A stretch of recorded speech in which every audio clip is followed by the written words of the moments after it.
Alrighty, we have Mr. Shaggy. So I waited to the end of the day for his first leash walking session. Good boy. I have his regular collar on, but the leash is connected to the gentle leader. Um, so come on, good boy. And then I have the leash connected to both the gentle leader and the hook of the gentle leader. Leave it. Good boy. Good boy. Can you sit? Shaggy, sit. All the way. You're forgotten. Good boy. So it's 7:30. So I wanted to wait till a little later, but as well as till it cools down because it was just so hot today. So we don't have too much sun, and he's not tired. He finished his dinner, but we haven't done another let out yet, so he has not uh, gotten to run around again since playtime. So he's not incredibly tired, but he is obviously tired from the day. Inside, we had a bit of a warm up. So I put the collar on and the gentle leader on, and let him kind of sit in that for about 2-3 minutes. And then I did some positive affirmations with him. So telling him he's a good boy, getting a sit, trying to lay down. Come on. And he did very good. So he's walking very nicely with a gentle leader. So biggest recommendation that I would start with is starting on a positive note. So don't leave when they're at a high level of excitement, right? So get them dressed, have the collar, have the gentle leader on, wait a couple of minutes, and then that's when you can start your walk. So one thing that I want you to focus on and one thing that I want you to remember is that your walk starts before you even take the first step, and your walk starts before you even head outside. So if we set him up for success starting inside and getting calm before coming outside, then you're going to have a better start to your walk. Shaggy, sit. Shaggy, sit. Good boy. Now, obviously, he's a little bit more nervous here because this isn't his house, this isn't his neighborhood, but same thing. Letting him go outside to go potty in the back first, putting everything on, sitting and being calm for the first couple of minutes, and then taking that first step outside. And even when we came outside, I let him sniff around in the grass first, and then we started our full training walk. So for you guys at home, getting him dressed, gentle leader, collar, taking him outside to the back first, seeing if he has to go potty, so that way you're more focused on the training portion, not if he has to go to the bathroom, right? And then coming out in the front, putting the leash on, going out in the front, let him sniff in the front first, get used to that switch from inside the house to outside, and then taking your first walk, right? Good boy. Look at that good sit, Shaggy. Are you getting excited? You know who that is. You know Savannah. Yes, good boy. So we're going to do a little bit of a longer walk. So we had a couple people. So Savannah, he knows. I'm going to take off the tripod. He knows Savannah, so he was a little bit excited to see her. Good boy. I'm going to switch to my other side. So you can kind of see Shaggy. Can you sit? Good boy. So I have the leash, the gentle leader on, his collar on, and the leash connected to both of them. So he's kind of getting corrections from both sides, from both areas, from the gentle leader and from the collar. So we have, I don't know if you can see, but 2 dogs up there. We're going to kind of do some following. But before that, we had Savannah. He knows Savannah. We had one other person out here working on our truck, and we have 2 people walking in front of us. So no barking yet. We have a new person joining the team, and he was a bit nervous around her, but quickly warmed up. So like the new person came and he was still like, whoa, what is going on? and he wasn't as comfortable as he was like before when they weren't there. And then he like saw the new person and like completely freaked out a little bit, like, we don't know who you are, where'd you come from? And then as she continued to be in the yards and continued to be with us, then he kind of calmed down. You sit, Shaggy, sit, sit.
So it looks like my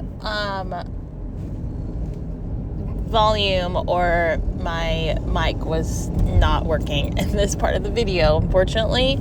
But I'll just do a quick voiceover while you watch. So this second half of the video, I have Kenai, my dog, walking with us to add a little bit of distractions for Shaggy on his walk. He's a little bit more tired in this video, obviously, but still adding in some distractions. You'll see at the end of the video that he does get pretty distracted and starts to pull on the leash a little bit, and so I will show you how to handle that, and we'll continue working on that as the days go by. But at the beginning, he wasn't really affected by Kenai because Kenai was walking a little bit further behind or ahead of us. But again, like with the walk, whenever Kenai would get a little bit closer, that's where he would tend to get distracted with him walking with us. I had him connected onto the gentle leader at the very beginning, and then for the first couple minutes, and then I slipped the gentle leader off of his nose, but the leash was still, of course, attached to the martingale collar, and he was walking very, very well while doing this. The biggest thing that I want to work on, like with the leash walking, is slowly incorporating distractions. Like obviously he's not going to be too distracted in our neighborhood. He's going to be more a little bit on the anxious side, just because he isn't used to, you know, our area, and isn't used to the neighborhood and the distractions. Like we have a lot more people in our neighborhood than we have dogs. So I do want to take him on a little field trip one of these days to like a little bit like a park or a trail where there would be a more mixture of dogs and people, to have more distractions like you would in your neighborhood. Enforcing the sit, well, when we stop walking, he struggles a little bit with this one, so I have to remind him or use a treat for sit outside. And then sometimes he would do great, so I'm not too sure what's going on with that, but we'll continue working on it. And then upcoming, you'll start to see him pull in about like a minute or two. So the reason to why he was pulling was because in the background, well, you can't really hear it, but in the background there was dogs barking. So there was a dog behind the fence or in a house that was pretty loud, and it was really barking a lot. And so whereas on our first roundabout that dog was not barking, so it was essentially a very new distraction for him. And so you'll see soon where I ask him to sit and he's not wanting to look at me, and that's where we start to see the dog, we'll start to hear the dog barking, because he no longer wants to focus on me or give me his attention. And so that's where we struggled just a little bit, but he recovered pretty well with the pulling. So I believe it's like this part here where he can't really look at me. He was continue looking away. Yes, so this is where the dog was barking behind the fence. And even though he couldn't see it, obviously just hearing it was enough for him. And so in this sense, we want to reward that eye contact. We want to reward the looking at us away from the distraction, even if it's just a sound. And so rewarding him when he's walking nicely, and you'll see him start to tug a little bit. And so what I was saying here is I'm not doing a full yank, right?